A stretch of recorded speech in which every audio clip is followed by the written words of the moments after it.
మన చూపంతా దూరం దూరం దూరం, ఎక్కడికో వెళ్ళిపోతాం. ఏవేవో ఆలోచించేస్తాం, ఏవేవో తలంచేస్తాం, ఏవేవో కష్టాలు అనుకుంటాం, కఠినమైనది అనుకుంటాం, మనం చేయలేనిది అనుకుంటాం, మన వల్ల జరగలేదు అనుకుంటాం, మనకి అది సాధ్యము కాదనుకుంటాం.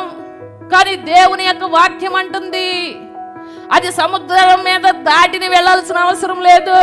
అక్కడ సముద్రంలో లేదు. ఆకాశం మీద ఎక్కి అక్కడి నుంచి దేవుని వాక్యాలు తెద్దాం అనుకున్నావు, అక్కడే లేదు. కానీ వాక్యము ఎక్కడుందట?